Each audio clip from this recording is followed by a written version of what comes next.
Welcome to a Moody episode. Moody, don't quote me.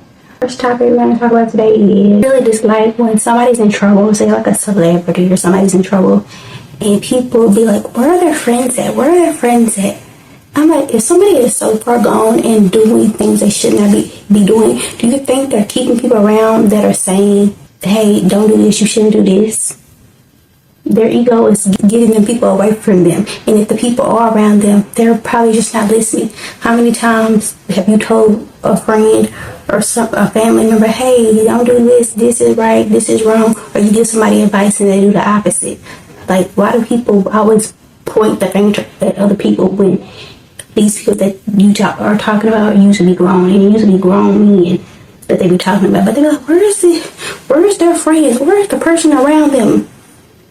You don't think they pushed everybody around them that was telling them the right thing to do? If you're doing bad things, you're usually going to be the company you keep. So you're going to have people around you that are also doing bad things, or that are okay with you doing bad things. Certain people that be creative, whether it's a comedian, a singer, or whatever, and somebody tell them, hey, I don't think it's good, or I think this could be better. And instead of them taking that as advice or taking that as constructive criticism, they ostracize them and push them out and get into it with them. But how many times you women, friends, you see her man cheating or something to that effect, and you tell her, and then she gets mad at you? It's just like the same effect. Like, certain people don't want to hear the truth, or they don't care about the truth, or they push people like that away from them. So I hate when people where their friends at. Either they're around and they told them and they didn't listen, or they pushed all the people out that were telling them stuff because they don't want to be told what to do. When you're on a certain level and you have a certain amount of money, you don't want to be told what to do. You're going to tell them to get out, move out of my way. Don't tell me what to do. But you don't tell me nothing. So that's just that. I hate when people are like, where are their friends? Where are their friends? Like, they're way past far gone to be saying where are their friends. Oh, this is another thing I want to talk about. I was watching this movie on Lifetime. It's with Megan Good and Tay Diggs. I'm not gonna ruin the movie, but basically, well, I thought about this before too, but it just triggered another conversation. But I don't know why people always be like, your dad has to walk you down the aisle. Like, I don't know why we keep up that tradition. Like, we are all individuals. Like, I get it. Maybe it ain't that serious, and maybe I'm over dramatizing it, but it's like, we're all individuals. I don't need someone to give me away. I'm not someone's property for them to give me away. I get people like, okay, your dad took care of you your whole life, now you're going to be with another man, so that's going to be your number one priority. In that case, then why the mama don't walk the son down the aisle? Like, because he walked down the aisle first. It's just certain stuff don't be making no sense. Like, wouldn't want I don't want a wedding, but if I did want a wedding, I wouldn't want anybody to walk me down the aisle. It would just be myself, because it is just myself. No one's giving me away. Even whoever be officiating me be like, who gives this person away? No one gives me away. What are you talking about? I give myself away. Well, not even giving away, because you're not giving yourself away. You're combining with somebody. You're not giving yourself away. But it's just like, I don't like that idea. Then too, if you do want someone to give you away, I'm doing air quotes, why can't it be your mother and your father? Why does it just need to be your father? Because you're married a man and your dad's a man. Like, it really don't make no sense to me. Like, people be putting a little too much on that for me. And maybe you like, oh, it's just such a beautiful thing because now your dad is not your number one anymore, I guess. But like I said, if that's the case, then why don't the mother do it with the son? But that's that on that, child. And too, what if you have a dad and stepdad? You got to choose one, why they both can't walk it down.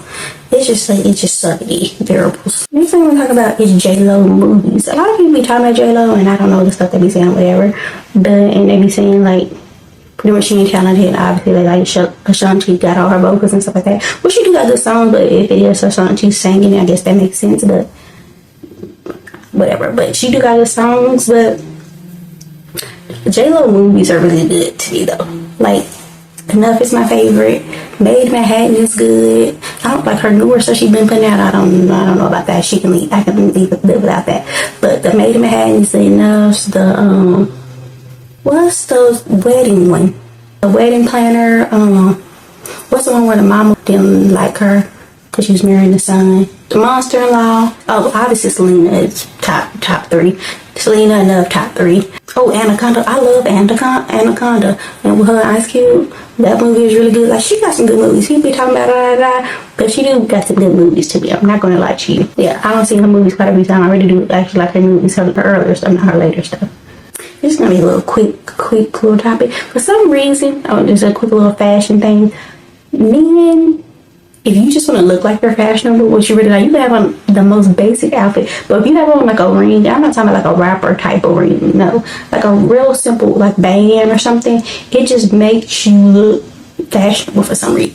Don't unless you have on 2, you really doing it. Like, one little ring can make a man just look fashionable for some reason. I don't know what that is. But he can have on a basic outfit, but he have on a ring, it just makes him look fashionable for some reason. I don't know why that is, but just a little note. If you're a man out there, you know how to dress, just put one little ring on, maybe 2. You feeling fancy. Like I said, not a rapper ring where the rings be big, taking up your whole finger. Just like a simple little band or something like that. I've just been seeing men lately with rings. I'm like, why did I make them look so fashionable? But they not really necessarily fashionable. So that's that. You know, some child, this one on the list, but I hate when men be wearing multiple chains. I'm talking about big chains, not like simple cute chains, like a cross and like just a regular plain necklace, but like the big chains. I'm like, your neck hurt, you don't have back problems. Like, why are you wearing all of that? It's like, it has to be heavy. That's not cute. It's not attractive. And it just be clacking. No, I do not like that. That is so strange to me. They wear a ring and a simple watch, like all the extra, maybe like one little chain. And then you gotta be big, like something simple and like chic and minimalist and classic. But them big chains you see me. Every time I see them rappers with all them chains, I'm like, 2 chains, I don't want to wear 2 chains. Everybody else is like, it's very strange. Like, why are y'all got these big bulky chains on? Like, that's fashion, like that means like you got money. It's very weird. It looks ugly, it looks tacky. I wasn't intending to talk about that part, but since we was on jury and me, I'm like, you know when you get older, because for some reason on YouTube lately, I just be going to the transcript reading, you know, like I have captions on my stuff, like my TV and stuff like that. But something about, I just go to the transcript, especially if you want to, like some people don't put timestamps. If you want to find them real quick, you just go to scroll through the transcript.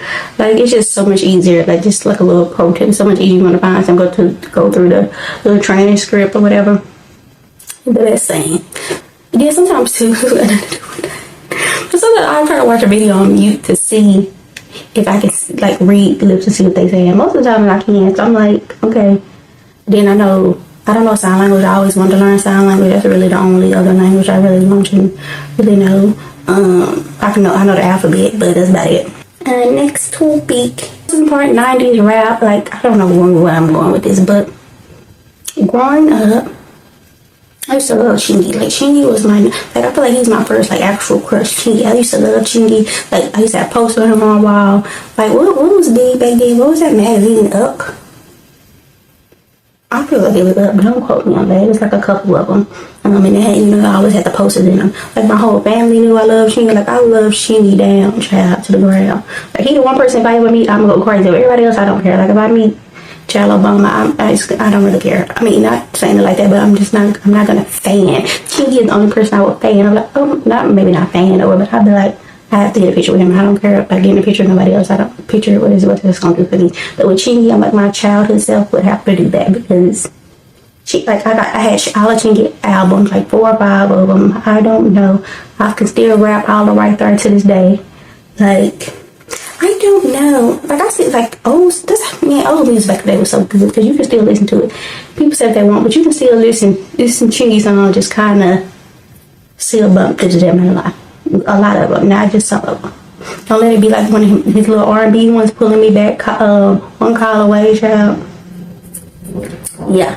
But, see, that was around the time when you had to go to the store to get an album. I feel like that was my first album that I actually got. Like, I had heard other albums before, but back then it was like Lime Wire, Bear Shirt, Burning albums. I had the B2K album, but I had the NSYNC album, the self-titled NSYNC album. I had the Britney Spears album too, the one where she dressed like a schoolgirl. I had that one. But like the B2K one I had, I feel like that was like a burnt CD, because it was very bootleg. It was like Xerox, whatever you call that little paper that you used to put in there that was fake. You printed out like everybody back DVDs back in the day for the bootleg man, and then the print, how the DVD looked. It used to say parental advisory on it, but I feel like you didn't need a parent with you to buy it. I don't feel like I had to have a parent with me to buy them CDs. Maybe I did, but I don't feel like I did. So what was the point of parental advisory if you didn't have to have a parent with you to buy it? But don't quote me. I feel like I bought it by myself. I talked about this briefly before, but I just want to mention it again. Like, Veronica Mars is the best TV show to like ever exist. Like, the creator, well, the first 3 seasons, everything I had the movie, and then to bring it back, I don't know why they did that. I just literally erased it from my memory. It didn't happen to me. But Veronica Mars, it's the only show I have ever watched in my entire life. Just the first 3 seasons, because everything else was just messed up at that. But the first 3 seasons is the only show I ever watched, or only thing, anything ever that I ever watched. Everything flowed. Like, everything made sense. No T was uncrossed and no I was undotted. Like, they really did that. But they ate with that. And it was just such a good show about... And it was an investigating show, like a girl that was poor and trying to figure out, like, helping people. And that's how her and her dad made money. And then she had a black guy best friend. It was just... That show was great. Like, honestly, they really ate with that. Okay, that made me think something. Oh, I don't know why that made me think, because I said they the only show or movie or anything ever to exist that everything made sense. You know, sometimes you watch a movie, especially lately, then it start to fall off and don't start making no sense. And you're like, okay, but that don't make no logical sense, because you could have just did this, and then that was never the case. Like, nothing never not made no sense. Because I'm an overthinker, I overthink. I'm like, okay, this, okay, how you do this. Nothing never not made no sense. And I've been doing that since I was a child. Oh, this made me think about Bad Boys 2. I don't know if nobody caught it, but Martin said the wrong name. He said his character instead of Will's character in that scene where they was in a morgue, where he was on whatever he was on X or whatever. He said the wrong name. He said his character name, which is Marcus, instead of Will's character name, which is Mike, which is hilarious. I don't know if anybody ever caught that, and I don't know how to edit, and people didn't catch that, but that just made me think of like little mistakes that happen. I was gonna talk about people that smoke cigarettes. I think there needs to be a study on them. I feel like something is mentally wrong with them. I'm so sorry. This person that smokes cigarettes, I don't know, but I have never met a person that smokes cigarettes that something mentally is right with them. Like, I never met a sane person that smokes cigarettes. Like, people that smoke cigarettes, something be off with them. I don't know if that needs to be a case study or what. It's just something. I'm telling you, every person I met, something has been off with them, and I'm not even joking. So that's just a little thing. I don't know. People that smoke cigarettes, something is off with them. I don't know if it's something in the cigarettes. I don't know if it's what it is. I do get into addiction, but it's something, and even the smell of it, I don't even know how they can stand the smell of it. It like seeps in everything. You can be 10 years removed from something, and if somebody smoked, say you bought a car and the person that had that car before was a smoker, you can forever smell that cigarette smoke. And it could have been 20 years done passed since the person had the car. Like, that's not, child. Just, if you meet somebody that smokes cigarettes, something ain't right. I'm just, something mentally, something is off. I'm not saying they can't be cool and fun, but something is off. Yeah, this is my last topic. I just recently watched, I don't know when it's gonna put out, like I said, this episode 10, so I don't know when it's gonna be put out. But I just watched The Past, which was Todd and Candy movie, and it just was on Tubi. I think it was on Hulu before, so I didn't watch it. So now it just came to Tubi, so I watched it. Speaking of a movie, it started okay, but then didn't end up making no sense, because they were making it seem like he was using the wife for money, but this spoiler alert, they was making it seem like his character was using the wife for money, but the wife worked for his friend, I'm using air quotes, but then the friend and him was really working to scheme her out of money. His wife, Drew Sidora character, was the one that made money. He was trying to get money from her, but she was working for the person that was a part of the scheme that Ty set up. Everything they done did creatively, a mother's love had been like center like around their life, which is, I guess, in most people even can bear. It's like that's his stuff be mixed, have something to do with mixed couples or something. Like, that's what he do. Because I guess people just take a part of their life and just keep stretching it out.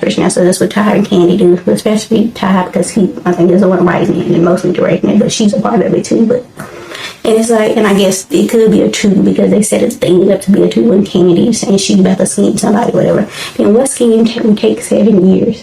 And then too, oh, this is another thing that made no sense. When they was at the golf course, if they was all in on the scheme, what is it set up like that? They could, if they try to make it seem like he was just saying, okay, why don't you try to do the, what's that wheel thing? Do the, whatever the thing was, we were trying to get the girl.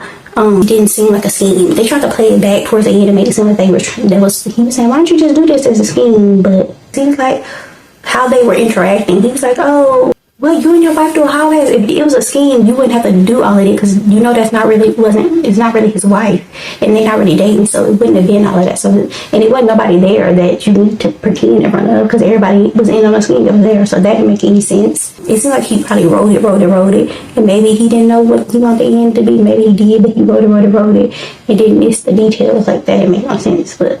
So those 2 things don't make sense, but like I said, most movies you watch, everything will be tied together. It just is what it is. Okay, that's all I got. Bye.